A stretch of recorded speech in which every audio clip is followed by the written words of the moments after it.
Saudaraku, langkah kedua untuk pembentukan karakter orang percaya yang teguh di dalam Kristus adalah kita harus makin lama makin sempurna seperti Kristus. Kenapa kita harus sempurna? Apa yang dimaksud dengan sempurna? Dalam Matius 5 ayat 48, Matius 5 ayat 48 dikatakan, karena itu haruslah kamu sempurna sama seperti Bapakmu yang di sorga adalah sempurna. Saudaraku yang dikasih oleh Tuhan, kata sempurna di sini, saudaraku, bukan sempurna ukuran manusia. Kalau saudara menilai satu hamba Tuhan, di kacamata saudara dia sempurna, itu masih kurang, saudara.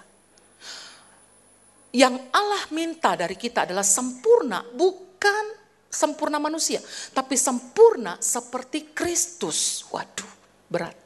Kata sempurna di sini bukan berarti kita ini kudus, gak pernah bikin dosa lagi. Selama tubuh kita ini masih daging dan darah, kita masih bisa berbuat dosa. Tapi kata sempurna di sini maksudnya adalah teleios. Teleios di sini artinya adalah mencapai pertumbuhan yang lengkap. Jadi Tuhan mau kita sempurna, artinya menjadi orang percaya yang mencapai pertumbuhan yang lengkap. Kalau hidup manusia itu digambarkan seperti pohon, yang namanya pertumbuhan yang lengkap, berarti pohon itu harus bertumbuh, berakar, dan berbuah. Saya pernah khotbah tentang buah dalam ibadah yang ketiga di Duta Mas. Kalau kita ingin teguh di dalam Kristus, kita harus menjadi orang percaya, bukan cuma bertumbuh, bukan cuma berakar, tetapi berbuah. Kenapa kita harus berbuah? Sebab Yohanes 4 ayat 36, kita harus mengumpulkan banyak buah, untuk apa? Untuk hidup kekal. Kita percaya Yesus, kita sudah terima hidup kekal, tetapi kita belum ada di hidup kekal. Dan orang yang akan masuk dalam hidup kekal adalah orang yang teguh di dalam Kristus, yaitu orang yang sempurna, yaitu orang yang bertumbuh, berakar, dan berbuah.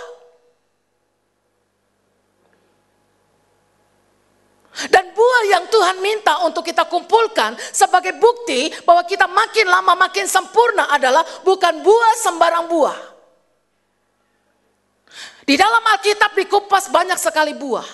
Tetapi hanya ada satu buah yang Yesus cari, yang Yesus mau makan, yang Yesus mau makan pada waktu dia datang. Buah itu adalah buah ara.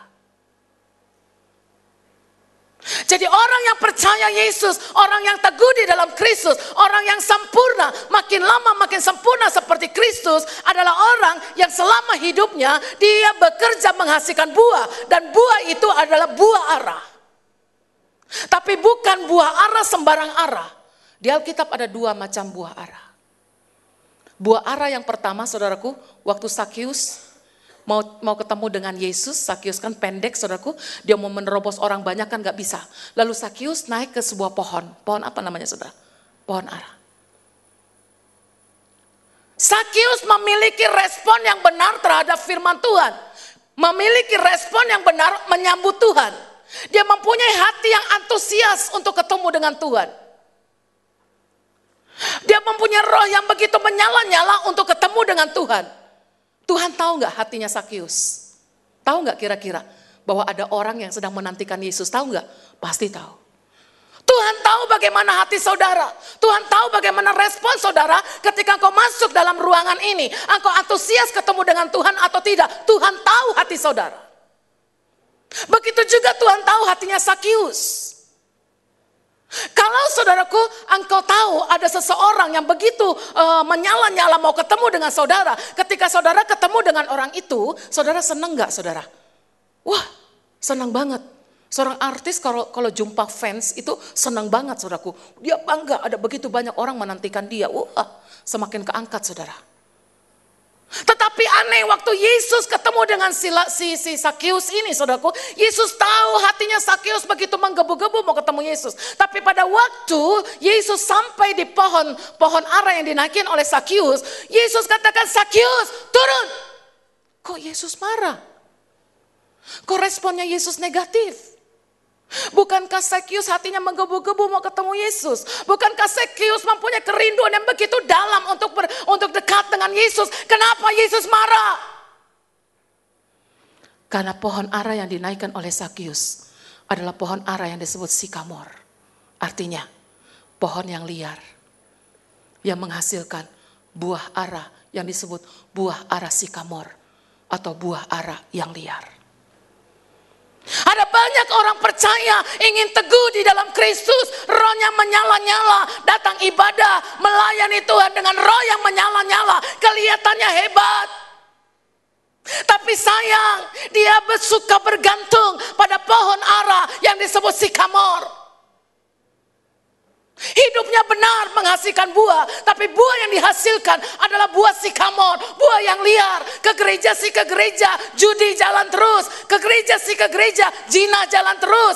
Pelayanan sih pelayanan, tetapi korupsi jalan terus. Pelayanan sih pelayanan, tapi sama istri main gampar.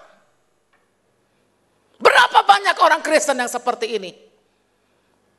Banyak kali.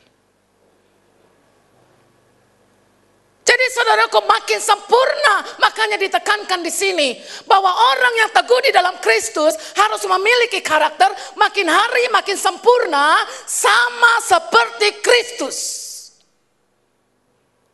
Yesus katakan, belajarlah kepadaku, aku lemah lembut, aku setia, aku penuh dengan kasih. Buah ara yang Tuhan mau adalah buah ara yang kedua. Yaitu waktu Yesus selesai pelayanan, dia berjalan di perkebunan pohon ara. Dia cari buahnya karena dia haus dan lapar.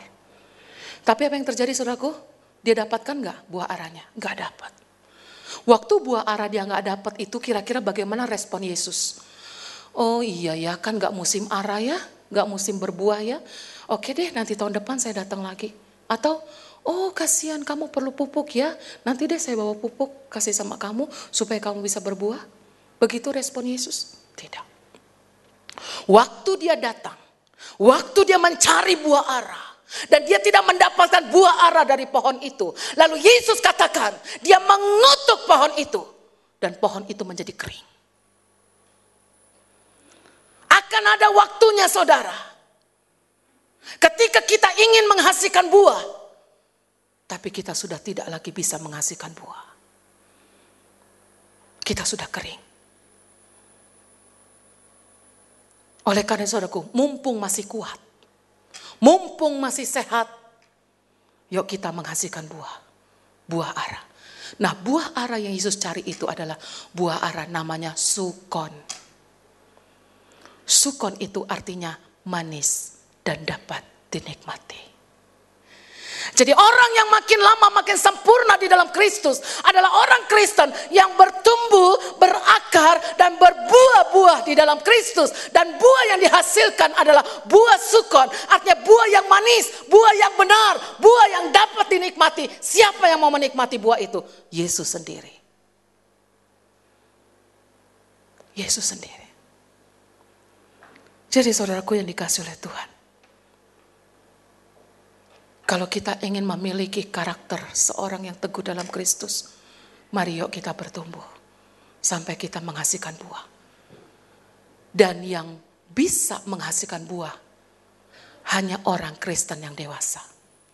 Dalam ayat 14 ini dikatakan, ayat 13, sampai kita semua telah mencapai kesatuan iman dan pengetahuan yang benar tentang anak Allah. Apa dikatakan?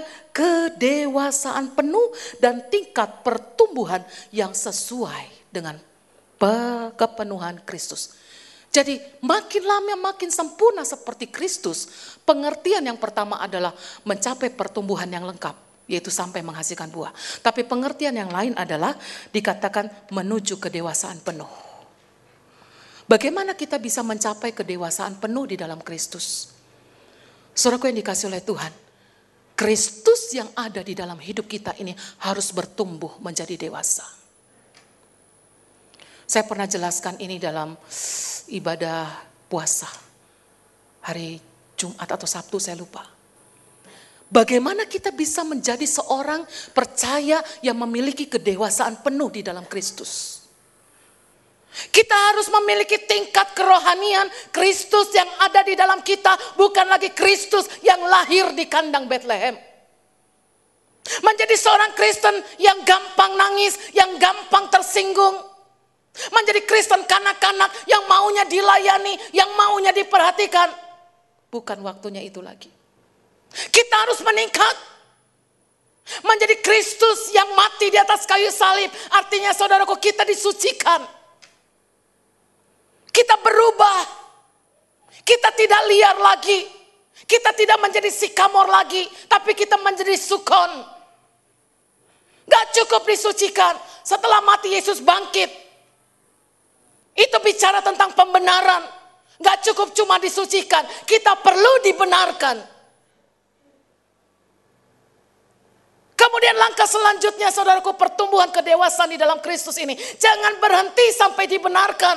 Atau bahkan mundur lagi, bikin dosa lagi. Minta ampun lagi, bikin dosa lagi. Disucikan lagi, dibenarkan lagi, bikin dosa lagi. Waktu sudah singkat saudara. Jangan bermain-main dengan waktu. Tapi perjalanan rohani kita harus terus mengikuti waktunya Tuhan, kairosnya Tuhan. Setelah dia bangkit, dia naik ke surga. Nah, kedewasaan rohani kita harus ada posisi itu. Rentang waktu antara Yesus naik ke surga dengan Yesus akan datang yang kedua kali. Itu bicara tentang kedewasaan. Kita ada dalam rentang waktu ini. Seharusnya kita sudah ada dalam posisi ini. Rentang waktu antara Yesus naik ke surga dengan Yesus akan datang yang kedua kali. Posisi rohani kita harus ada di sini. Tapi kalau posisi rohani saudara hari ini masih ada, saudaraku, di sebelumnya, di kebenaran masa lalu, engkau masih bikin dosa, minta ampun, bikin dosa, minta ampun, bikin dosa, minta ampun. Mudah tersinggung, gak mau ke gereja lagi. Suka mengkritik, suka marah terhadap firman, responnya negatif terhadap firman. Itu namanya engkau ada di kebenaran masa lalu. Orang yang teguh di dalam Kristus adalah orang yang posisi rohaninya ada dalam rentang waktu antara Yesus naik ke surga dengan Yesus datang yang kedua kali.